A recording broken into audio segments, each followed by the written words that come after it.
கனக் சபாபதி, ஒரு இந்த ஆப்ரேஷன்ஸ் எல்லாம் சொல்றீங்க, ஆனால் காஷ்மீரில் வந்து பகல்காமில் வந்து தாக்குதல் நடத்தி தப்பி சென்றவர்களை பிடிக்கல, ஆனால் அது பற்றி எதுவுமே பேசலை அப்படிங்கிற கருத்தையும் வைக்கிறாங்க. அப்போ அந்த ஆப்ரேஷன்ஸ் வந்து நீங்கள் கடந்த காலங்களோட ஒப்பிடும்போது நாங்கள் கடந்த காலங்களில் குறைந்தபட்சம் அவங்களுக்கு தண்டனையே கொடுக்கப்பட்டிருக்கு. குறைந்தபட்சம் இல்லை, இங்கே இந்திய தண்டனை சட்டத்தில் அவங்களுக்கான தூக்கு தண்டனை வரைக்கும் வாங்கி கொடுத்துருக்காங்க.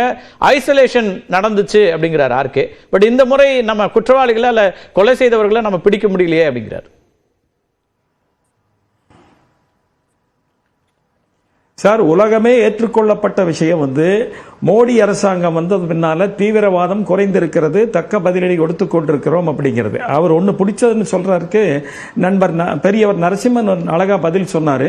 அவங்க வந்து உள்நாட்டில் மும்பை நகரத்தில் தாக்குறாங்க, சுட்டுக் கொள்றாங்க, ஒருத்தர் மாட்டிக்கிறாரு. அது நம்முடைய போலீஸ் ஒருத்தர் உயிரை கொடுத்து அவரை காப்பாத்தினாரு. அவர் பின்னால நீதிமன்றத்துக்கெல்லாம் போறாரு. ஆனா இப்ப நடந்த விஷயம் நமக்கு தெரியும். ஜம்மு காஷ்மீர்ல பல வருடமாக இந்த ஊடுருவல்கள் இந்த மாதிரி நடந்து கொண்டிருக்கிறது. இது வந்து வர்றதுக்கு காரணம் ஓவர் கிரவுண்ட் ஒர்க்கர்ஸ் சொல்றாங்க இல்லைங்களா, அவங்களுக்கு சப்போர்ட் பேஸ் இன்னுமே இருக்குது, முழுதும் இல்லை, ஒழிக்கப்படல. அதற்கு அந்த சமுதாயம் மக்கள் எல்லோருமே உதவணும். அதனால வந்து அவங்க வந்து தாக்குறாங்க, தாக்கிட்டு போயிடுறாங்க. அவங்க காடுகளில் மறைஞ்சிருக்கிறாங்க. அவங்களுக்கு இடம் கொடுத்தவங்களை நாம் இப்போ சில பேர்த்தெல்லாம் பிடிச்சிருக்கிறோம். ஆகவே இதை ஒப்பிடக்கூடாது. மோடி அவர்கள் வந்த பின்னால நாம தக்க பதிலடி கொடுத்து கொண்டிருக்கிறோம். தீவிரவாதம் குறைஞ்சிருக்குது. ஒரே ஒரு விஷயம் நண்பர் செந்தில் கேட்கிற, அவர் பாராளுமன்ற உறுப்பினராக இருக்காரு. நீங்க காங்கிரஸ் ஆட்சி காலத்தில் எத்தனை தாக்குதல்கள் நடந்தது, அதில் எத்தனைக்கு பதிலடி கொடுத்திருக்கிறீர்கள் பாருங்க. நாம 78 வருஷமா பேச முடியாததுனால தான், செயல்பட முடியாததுனால தான் வந்து நாம இந்த நடவடிக்கையில் இறங்கி இருக்கிறோம். கடந்த 10 வருஷமாக அவர்கள் ஒவ்வொரு முறை தாக்கும் போதும் நாம் தக்க பதிலடி கொடுத்து கொண்டிருக்கிறோம். இந்த முறையும் மிகுந்த அளவுக்கு அவர்களுக்கு பாதிப்புகளை உண்டாக்கி இருக்கிறோம். நண்பர் ராதாகிருஷ்ணன் அவர்களுக்கு சொல்லிக்கொள்ள விரும்புகிறேன். நீங்க இந்து பத்திரிகையில் இந்த 11ஆம் தேதி வந்து நேற்று செய்தி வந்திருக்குது பாருங்க. அதுல ராஜ்நாத் சிங்கே சொல்லி இருக்கிறாரு, ராவல்பிண்டி வந்து நாம வந்து அலற வைத்திருக்கிறோம். அதற்கு முன்னத்து நாள் செய்தி வந்திருக்கு, ராவல்பிண்டியில் இந்தியா வந்து ட்ரோன்களை போட்டு தாக்கி இருக்கிறது என்று.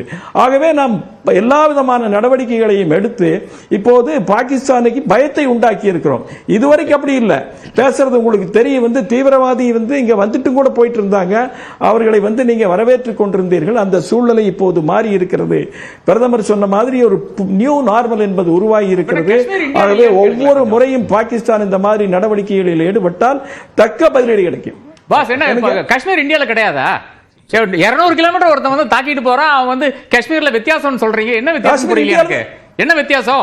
370 பிறகு எல்லாமே நார்மல்ங்கிறாரு. அமித்ஷா வந்து 11ஆம் தேதி ஏப்ரல் அங்க போயிட்டு சொல்றாரு, இங்க எல்லாமே நார்மலா இருக்கு, எல்லாரும் வரலாம் எல்லாம் சொல்லி கொண்டிருக்கிறார்.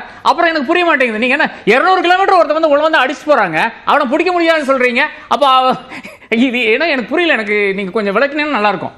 தமிழ்நாடுல 200 கிலோமீட்டர் தான் நீங்க இது வரைக்கும் வந்திருக்கீங்க. உங்களுக்கு புரியாது சார், உங்களுக்கு புரியாது. நீங்க வந்து பாரதிய ஜனதா கட்சி எதிர்ப்பா இருந்தா பரவாயில்ல, இது ராணுவ எதிர்ப்பா போகுது. இது நீங்க வந்து அவாய்ட் பண்ணிக்கணும்.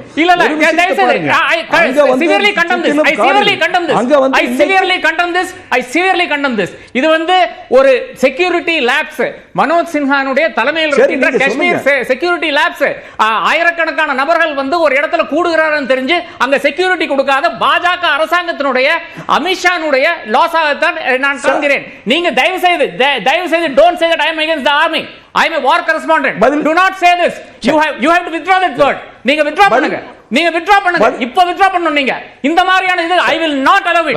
On live television you cannot do this. நீங்க என்ன நினைக்கிறீங்க? நீங்க தேசபக்தரா?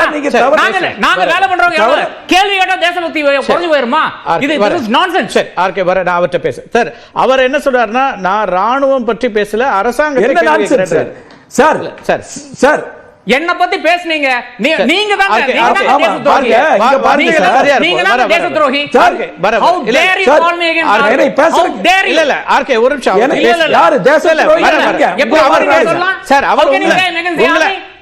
ஒரே நிமிஷம் பேசுறேன். திரு கணேஷ் சபாபதி, எஸ், நீ உங்க எதிர்ப்பை பதிவு பண்ணிருக்கேன். அவற்றை கேட்டேன். திரு கணேஷ் சார், சார் இதுல ரெண்டு கருத்து நான் சொல்றேன். அவர் வந்து வார் கரஸ்பாண்டன்ட் சொல்றாரு, அவருக்கு தெரிஞ்சிருக்கணும். அதாவது ஜம்மு காஷ்மீர்ல வந்து மோடி அரசாங்கம் வந்த உடனே திடீர்னு எல்லா இடத்தையும் அழைச்சிட முடியாது. அதற்கான முயற்சிகள் நமக்கு தெரியும். காங்கிரஸ் ஆட்சி காலத்தில் 2014 வெறும் 2.25 லட்சம் கோடி தான் பட்ஜெட் வந்து டிஃபென்ஸ்க்கு. இப்போ 6,81,000 கோடி. அதுக்கு கேபிட்டல் எக்ஸ்பெண்டிச்சர் மட்டுமே நாம 1,31,000 கோடி செலவு பண்றோம். அதனால எல்லா பகுதிகளும் பலப்படுத்த கொண்டு வருகின்றன. ஆனா ஜம்மு காஷ்மீர் பகுதி காட்டு பகுதி, அங்க வந்து மக்கள் வந்து இன்னுமே அவர்களுக்கு உதவக்கூடியவர்கள் சில பேர் இருக்கிறாங்க. அதனால முழுதும் தடுக்கல. இது உடனே மோடியினுடைய தவறுனா இன்னொரு விஷயத்தை அவருக்கு சொல்ல விரும்புறேன். அவர் பத்திரிகையாளர், அவருக்கு தெரிந்திருக்க வேண்டும்.